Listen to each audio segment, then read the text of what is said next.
I'm Richard Schnurback, president of the Montreal Holocaust Museum.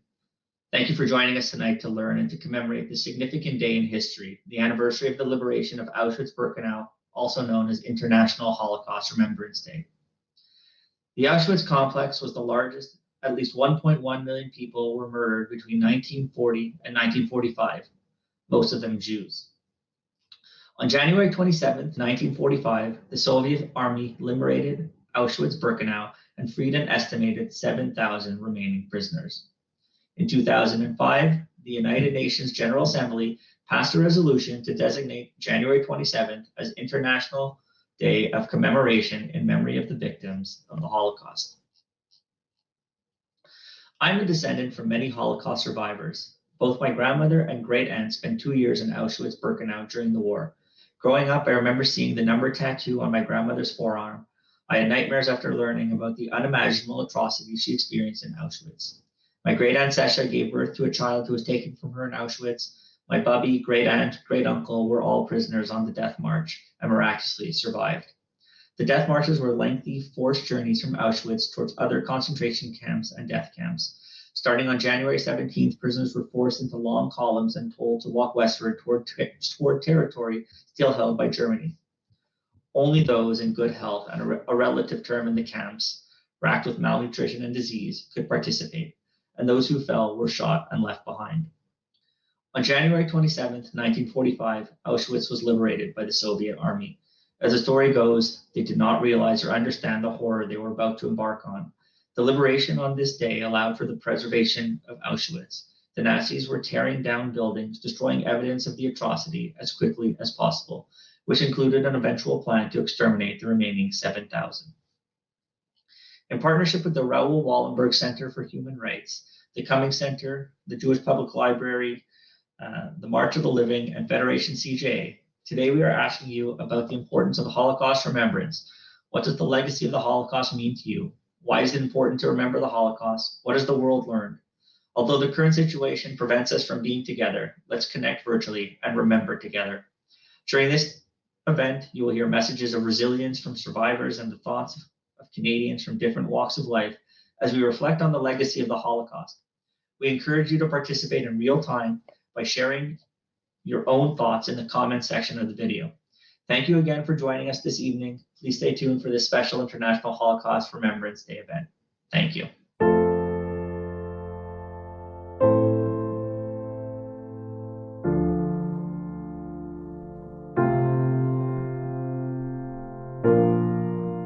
My name is Leslie Werters, a 97-year-old Hungarian Holocaust survivor. I was discriminated many times before and during the war. I spent 4 years in different camps, Hungarian camps, hiding, and lots of years in the Russian Gulag. I was born 4 times, but now I am here because 64 years ago, I found a peaceful place to have a peaceful life called Canada.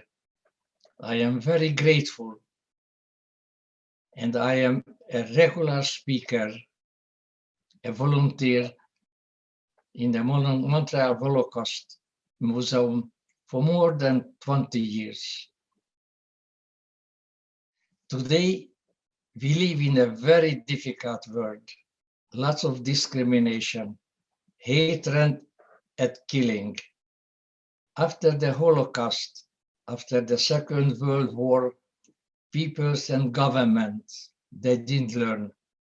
The hatred, the refugee camps, the killing is still the daily news in almost every corner of the world. Every generation must learn from the past and build a better future with tolerance, without judging the color of the skin or where somebody was born or the place of worship.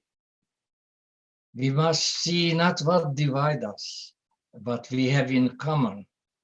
See what right in another person, not wrong with them. The discrimination leads to hate.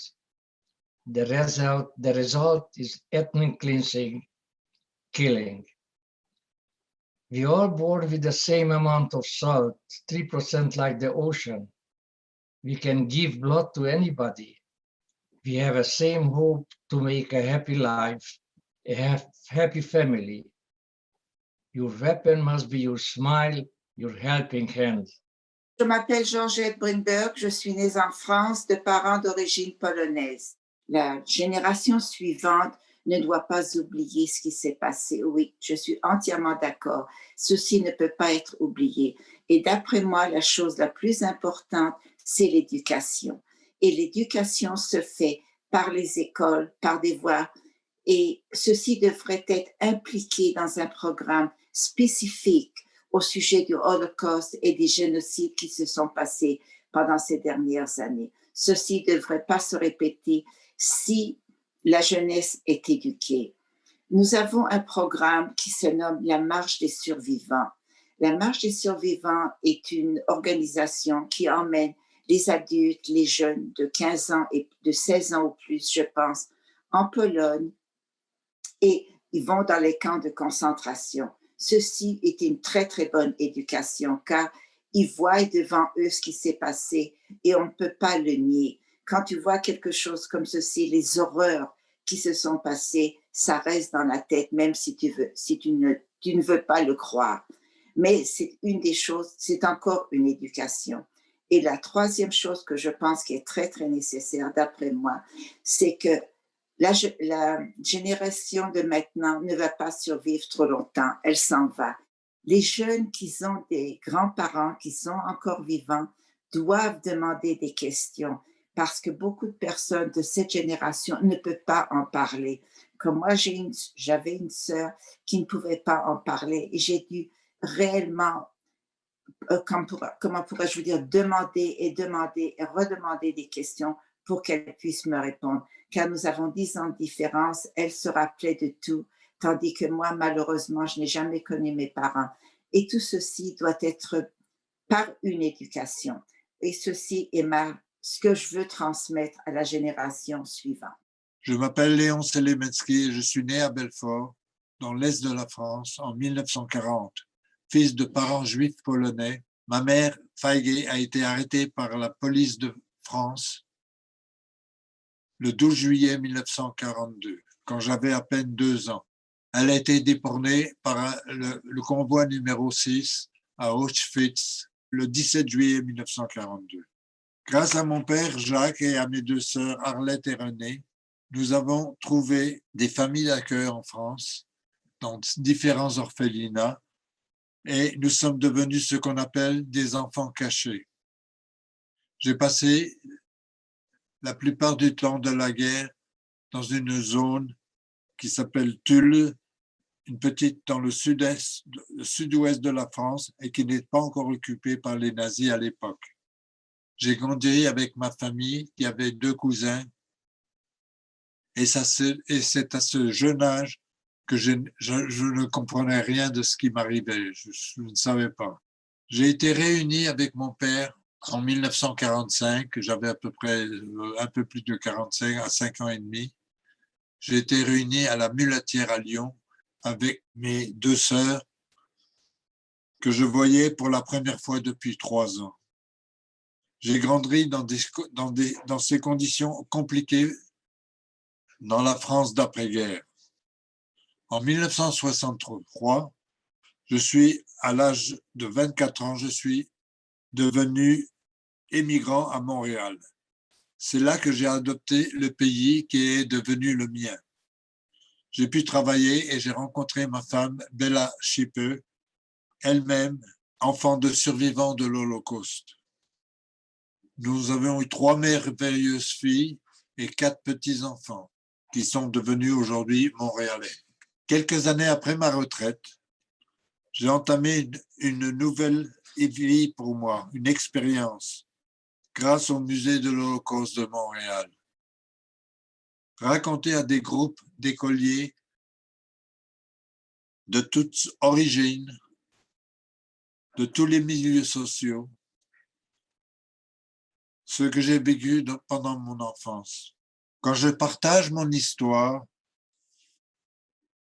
et celle de ma famille, avec ces centaines d'enfants, je n'ai qu'un seul message à leur faire passer. Résister au racisme, à la xénophobie et à l'antisémitisme, à toute forme de discrimination. Jugez chaque personne simplement pour sa valeur humaine, ses qualités en tant que personne, et ne vous laissez pas embrigader par ceux qui veulent créer la haine. C'est en étant solidaires et en respectant nos différences que nous réussirons à bâtir un meilleur monde. My name is Rachel Kruger Groper, and I'm a survivor and witness. And though I've never forgotten what happened to us, it is only recently that I've begun to speak publicly about it. The time has come to remind and inform those who may not know about the Holocaust. I always think of Elie Wiesel when he speaks of "Und die Welt hat geschwiegen," and the world remains silent. Consequently, I will not be silent anymore and become more involved, both with Holocaust education and our museum. In telling our story, vivid images of survival flash through my mind. Being hidden on a truck in the forests of Poland, of my parents barricading the door in our apartment after the war in Wrocław, still terrified, and of their description of my earliest months as a baby in the forced slave labor camps in the coal mines of Siberia, and the fact that 100 or so children were shipped on open flat cars to another labor camp, only 10 of which survived, and I was one of them. All of these events are connected in large measure to my mother, who was the strongest and most resilient member of our family. We who survived are her legacy. Her capacity to talk her way out of untenable situations led us out of the camps in Russia. Her skill led us to DP camps and then a sponsorship to Canada. We are her legacy and we cannot permit it to be forgotten, and so her story of survival must be remembered, and we with it. She taught us persistence, resilience, and an interest in all who suffer. I hear her voice urging us to press on and to assist others to understand.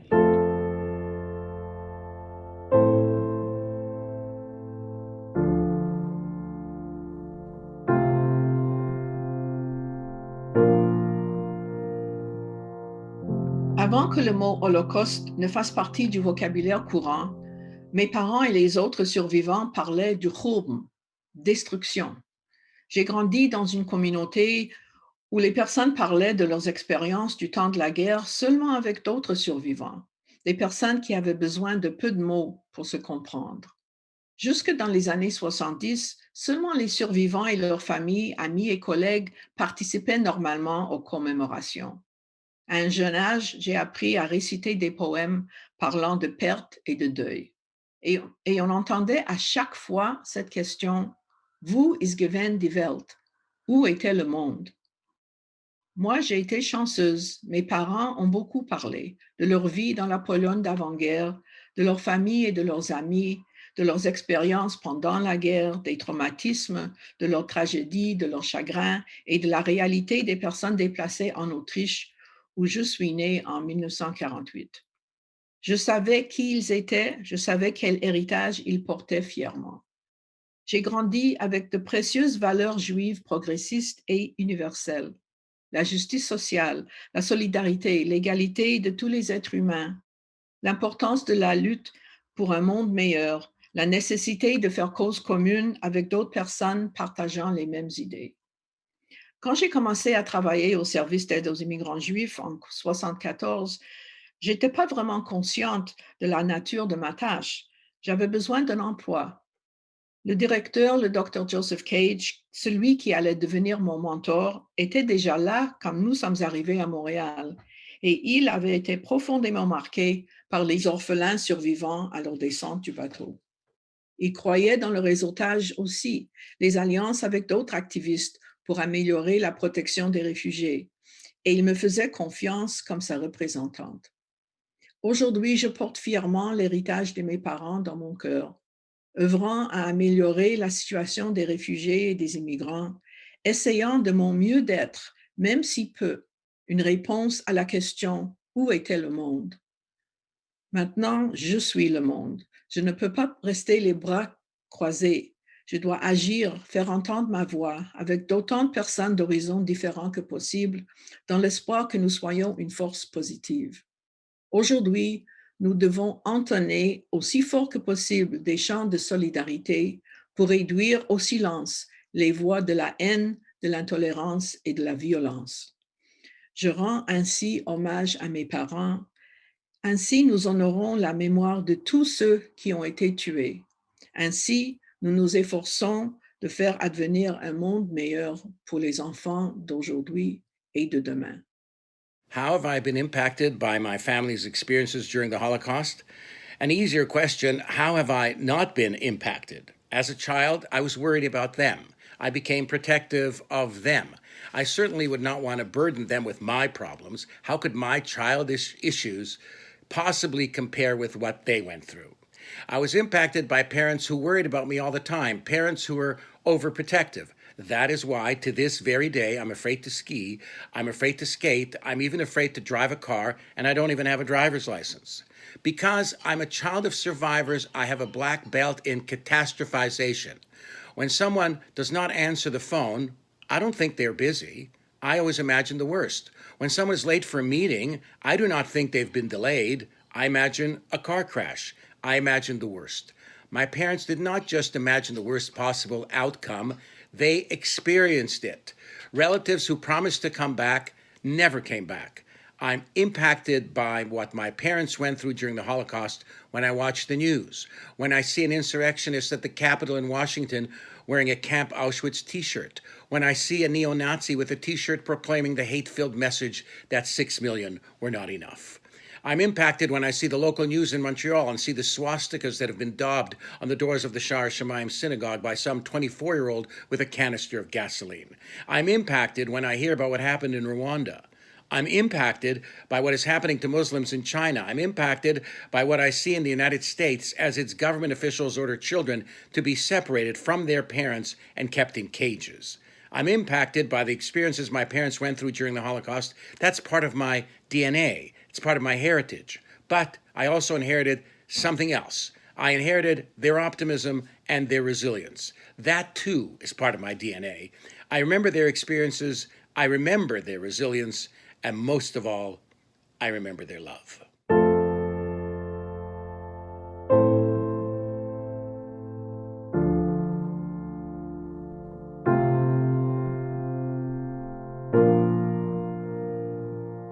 Bonjour, mon nom est Sandra Baranchira et je suis cofondatrice de l'Alliance des Burundais du Canada.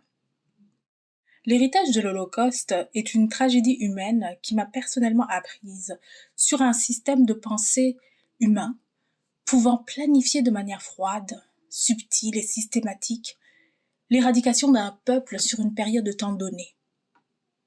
L'Holocauste juif nous a mis en lumière les différentes étapes menant au consentement général entourant la réalisation d'un génocide.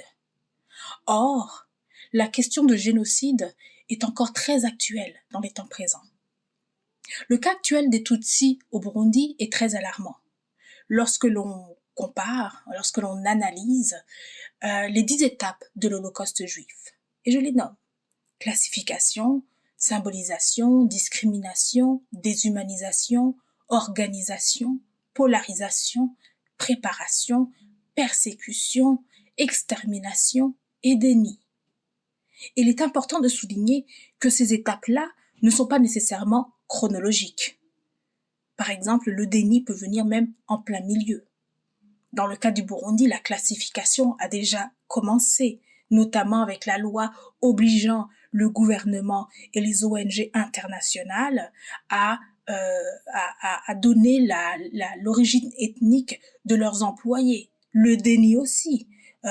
Au Burundi, On dénie ainsi les crimes de masse et les tragédies, les génocides qui ont été faits à l'endroit des Tutsis, notamment en 93, les ossements qui ont été trouvés et qui aujourd'hui ont été identifiés par le régime actuel comme des ossements Hutus, alors que c'était des Tutsis. Heureusement, les victimes du passé sont souvent les plus grands alliés des victimes du présent. Aujourd'hui, nous pouvons compter sur la solidarité et la fraternité de nos frères juifs dans l'élaboration de stratégies de conscientisation et de prévention d'un génocide en cours, mais heureusement non achevé. Il est encore temps. Alors sur ce, nous remercions le Musée de l'Holocauste de nous avoir tendu la main afin que l'on puisse éduquer non seulement la population canadienne, nos frères, sur l'imminence d'un génocide en cours. L'expression « devoir de mémoire », pour moi, c'est une formule qui est juste. Parce que raconter ou tenter de raconter la Shoah, pour moi, c'est un devoir. C'est un devoir en tant que personne, en tant que citoyen, en tant que juif, en tant qu'homme, en tant que père de famille et aussi en tant qu'artiste. Ça a toujours fait partie de ma vocation. Le génocide, dans son ensemble, je pense que notre esprit a du mal à le concevoir dans ses proportions, dans toute son horreur. Par contre, l'avant et le comment, ça c'est très constructif. Comprendre la montée du nazisme, tous les mécanismes qui ont conduit beaucoup de gens ordinaires à commettre ces horreurs, je pense que c'est là qu'on peut trouver l'essentiel des enseignements. C'est cette conscience, cette vigilance qu'il faut absolument transmettre. Parce que c'est l'objectif du devoir de mémoire.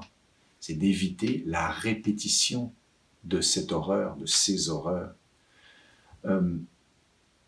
Il faut être humble, il faut être lucide, parce que c'est une responsabilité pour chaque individu, pour chaque société et à chaque époque.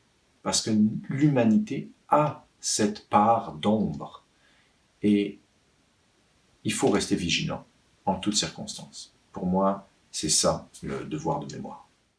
Ce que représente la Shoah pour moi, c'est une très grande question.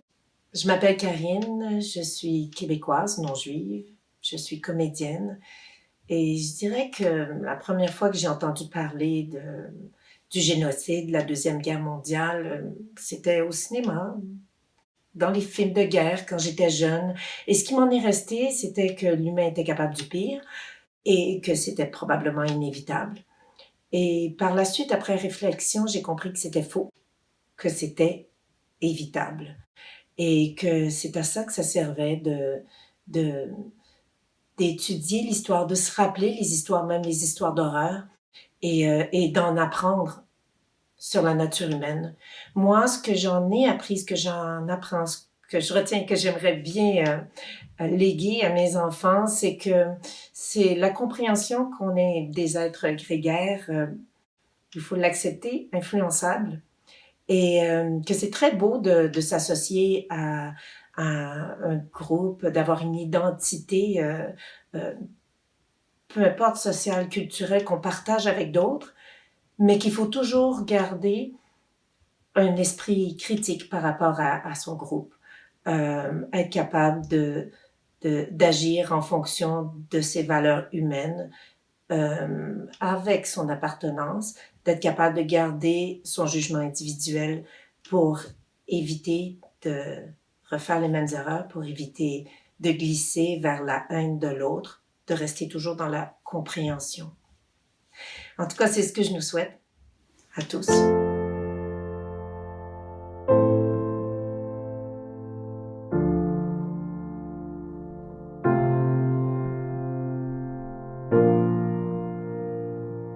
I'm Bob Ray, and I very much appreciate this invitation to speak about the Holocaust.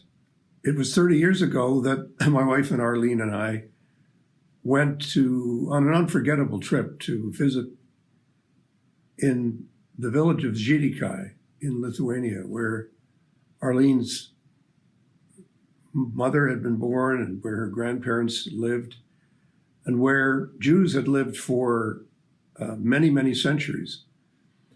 And we just happened in the course of this visit to sit down with an older woman who had been the postmistress in this village at the time that the German army came through in the summer of 1941.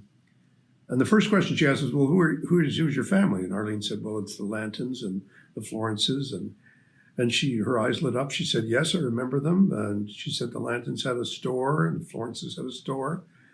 And she then proceeded to tell us the horrific story of what had happened, of Jews being rounded up, one child surviving, and everyone else being separated out and then murdered. It was an unforgettable experience.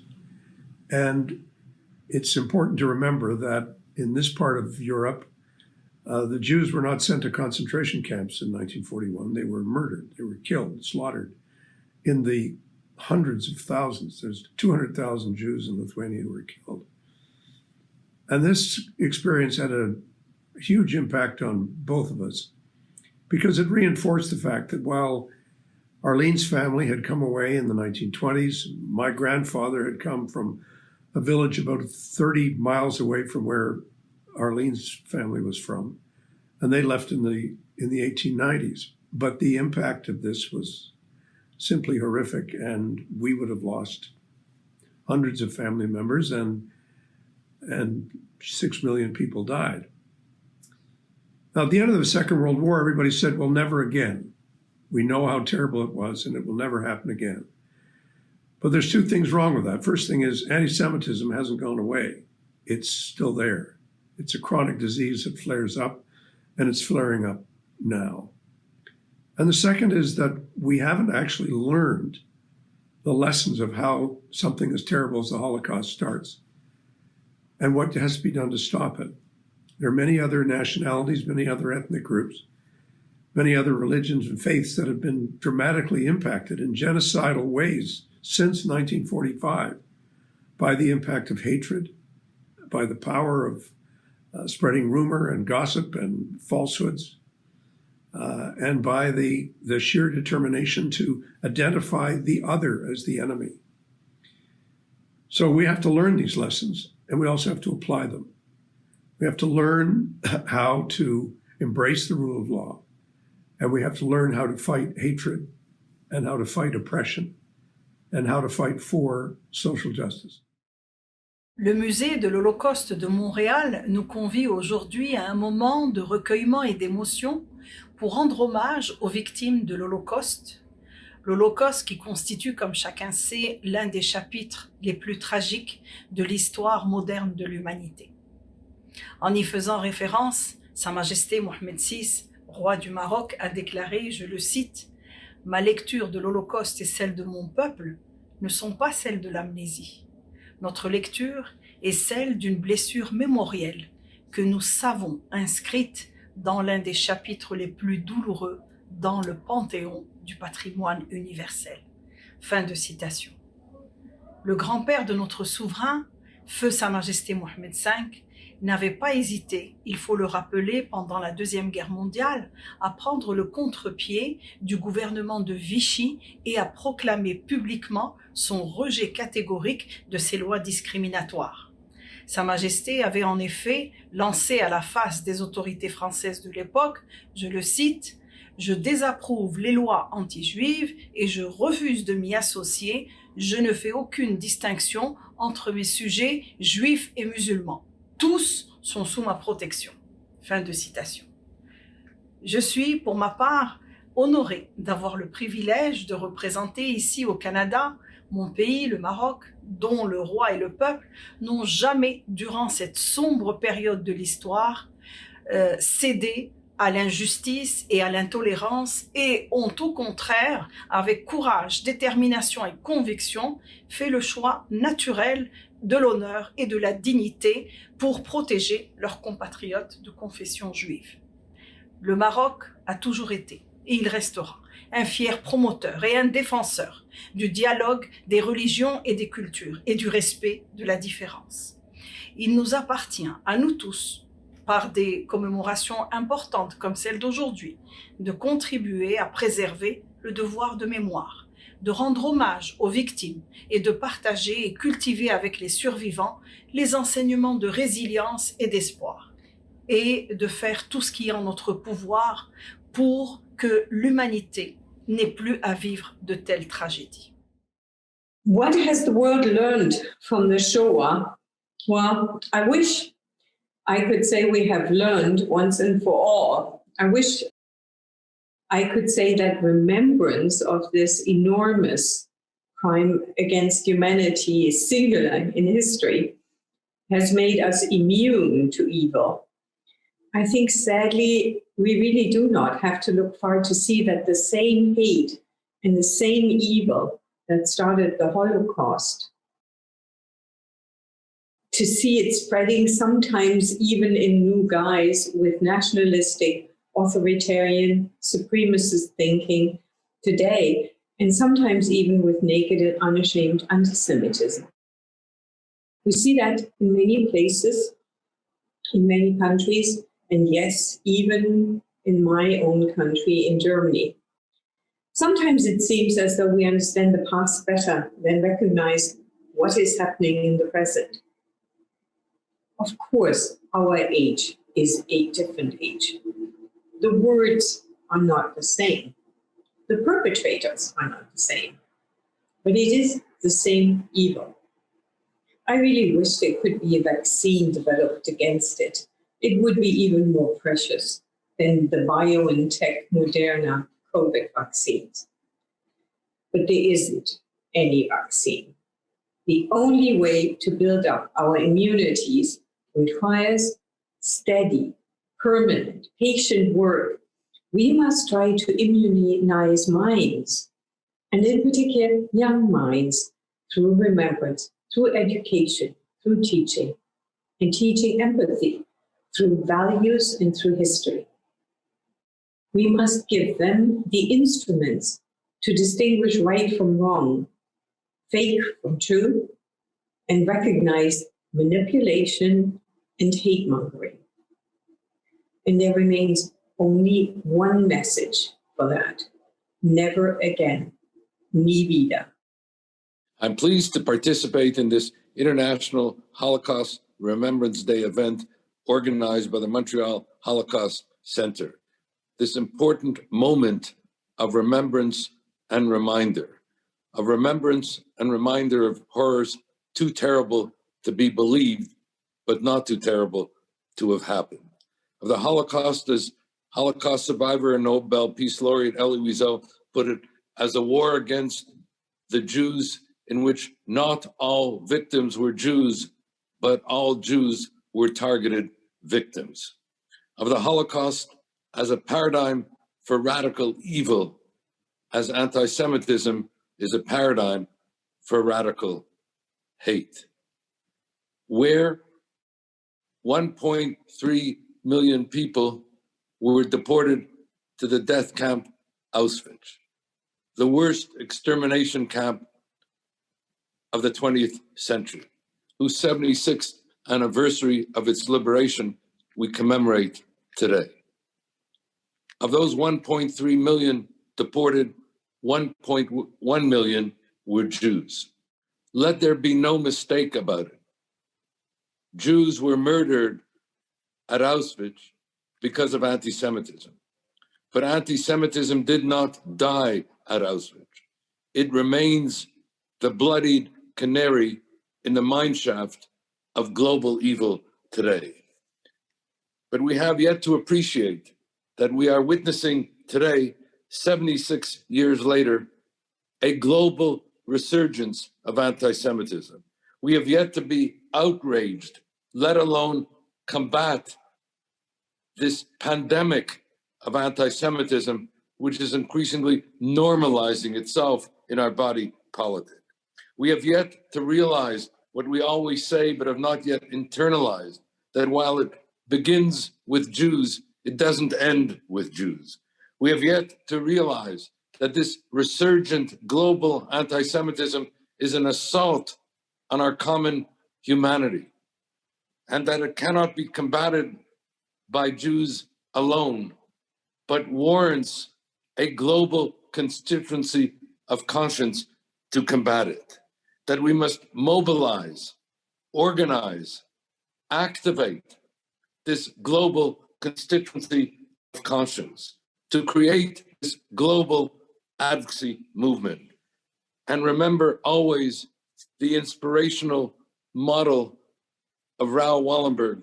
And we just recently commemorated Raoul Wallenberg Day, our first honorary citizen, who demonstrated that one person with the compassion to care and the courage to act can confront evil, prevail, and transform history.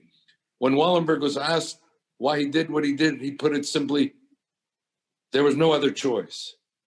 That's how we have to look at it.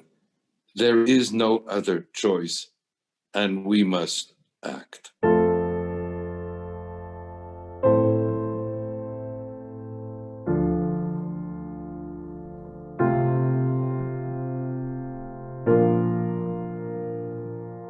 Pourquoi commémorer l'Holocauste aujourd'hui?